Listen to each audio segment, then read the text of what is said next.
This is horrible.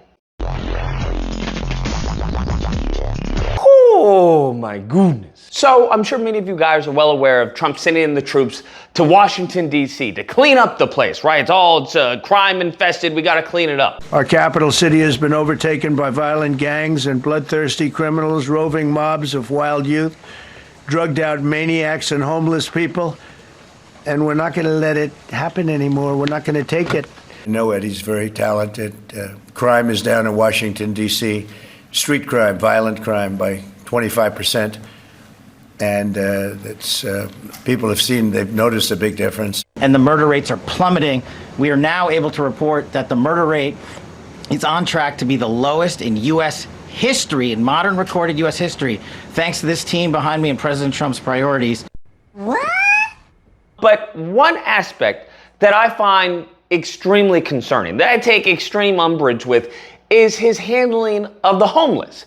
Because their plan is to essentially label all the homeless in D.C. in two categories. Either you're crazy or B, you're an addict of some kind. You're a drug addict. So homeless individuals will be given the option to leave their encampment, to be taken to a homeless shelter, to be offered addiction or mental health services, and if they refuse, they will be susceptible to fines or to jail time.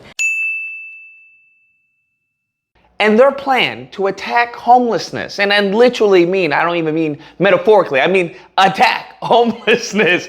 It's not funny, but their plan is to force these people into the hospital. There is no shade of gray when it comes to homelessness. And I don't know how anyone who has not only an IQ above room temperature, but has empathy for their fellow man can sign off on this. For all of this rhetoric about cleaning up crime, what President Trump didn't mention yesterday was he cut nearly $1 billion in DOJ grants for violence prevention and police training, including $150 million focused on combating gun violence in cities like Washington, D.C. Now, a judge blocked the administration from revoking $11 billion. That includes funding for addiction and mental health care. Because it seems, and I've said this time and time again, it seems we are better off as American citizens in Israel because they will go above and beyond to get Israeli hostages more than they will help American citizens. He's out of line, but he's right. They will do above and beyond to give billions to Ukraine, to give billions to Netanyahu, to give billions elsewhere than it does to give, help Americans here that are struggling. Because when you look at the homeless stats, the homelessness, the main issue for that is affordable housing. It has to do with high rent and people not making enough. Many people live paycheck to paycheck throughout this country. Most people, I forgot the study where most people don't even have $500 in their bank account. There is no emergency fund or a rainy day fund for many and millions of American people. And this is how they treat you when you fall in tough times. That those homeless encampments and people would be evicted from the streets and put into hospitals. Since that executive order was put in place, the White House says that 70 encampments have already been cleared just in the last 2 weeks or so. Now, we've learned that 2 remaining encampments are set to be removed this week.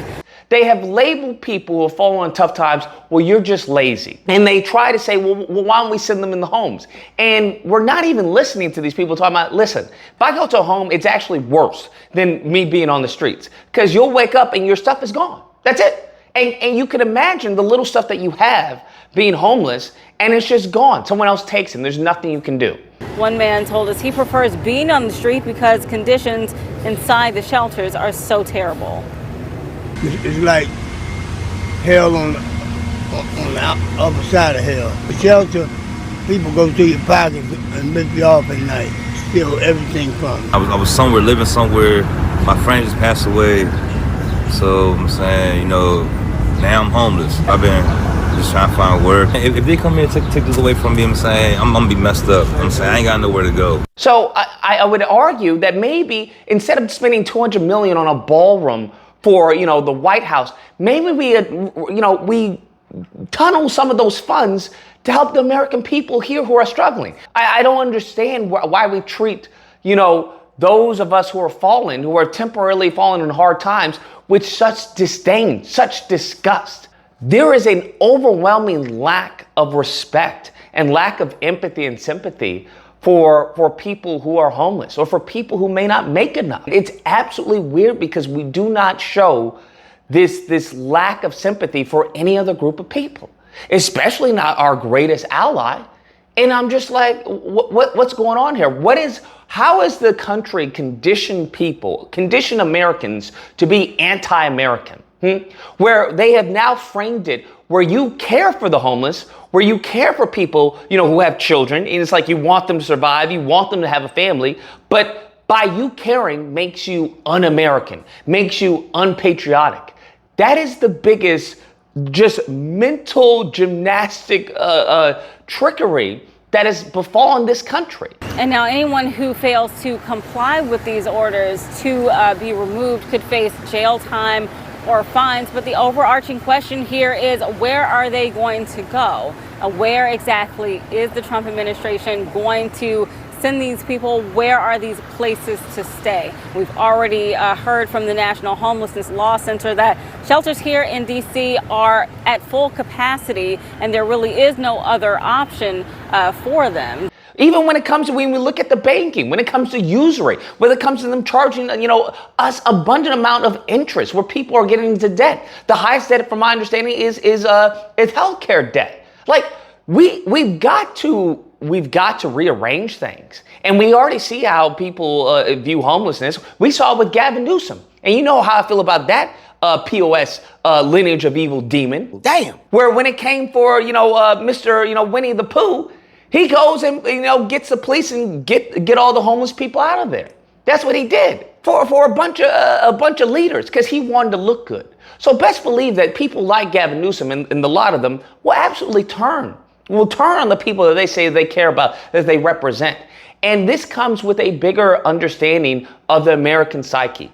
We have got to change this up, and I honestly think that's why Azaron is killing it in the polls. Because he's bringing back that humanity. You may not agree with the policies or how he goes about it, but there's a certain integrity, a certain humanity about your fellow man that is present, that is not seen elsewhere at anyone else. And I find it interesting how this constitutes as America first. Can someone tell me how this constitutes America first? Okay, because I don't understand. Because you're not doing anything for housing. You're allowing foreign entities to come over here and to buy up property and sit on the property, so that when, a family that you constantly want to say, well, you just need to raise a family. When a family actually goes and tries to get a house, they're not even doing business with the homeowner, because there's no homeowner. It owns to a corporation. And the corporation doesn't care about your family. They don't care about, American citizens. They care about money. They care about dollars. That's what they care about. And as long as, money is king, and it goes back to scripture, for those of you who read it, where it says the love of money is the root of all evil. And we're seeing this. We're seeing this country being destroyed from the inside out. You're having people such as Republicans and Democrats in many cases, but especially Republicans, talking about, hey, you need to raise a family. Hey, have kids. But they don't do anything that enables you to be in a responsible position to raise a family, to have kids. And if you fail, well, it's your fault. And I think a lot of people are sick and tired of this. I think this is disgusting. Where these are people, bro. It's not like these people are just, because they do these mental gymnastics to cope with their inhumanity. And we've seen with the lineage of evil. We've seen what they'll do when it comes to us. There is a lack of humanity with this lineage of evil, and they are seeking to destroy this country, bro. That's what they are seeking to do. And every step of the way, that's what it comes down to. Anyways, guys, that's the video. Let me know what you guys think. Whether or not I believe Lucas, you got it all wrong, okay? You got it all wrong. Many of these people are just, vagrants, and they got to get out of here. That's the only way we got to get them out of here, because we have to make, the streets look clean, okay? And we can't do that with camps all over the place. Or we have belief, how about we address the underlying factor of why they're in those camps? How about that? Because to simply just, say, well, it's because, they're crazy, or because they got drug addicted. Even with that, how about we go about addressing that? How about that, huh? How about we go about assisting those individuals, but also the vast majority who don't have a drug addiction problem, who aren't crazy. They just they're not making enough in this country to survive. What solution then? They just die? You're making it very difficult for everyone here, everyone who is native born, all right, to survive in this country. And I don't see how that's America first. I really don't. Anyways, if you happen to disagree, you know where to find me Thursday through Saturday, Disagreement Day. You call in and we duke it out. Otherwise, I hope you guys enjoyed the video. If you did, please feel free to like, share, comment. Let me know what you guys think about this, and subscribe, and all that fun stuff. Till next time, guys, be amazing. I was somewhere, living somewhere. My friend just passed away. So I'm saying, you know, now I'm homeless.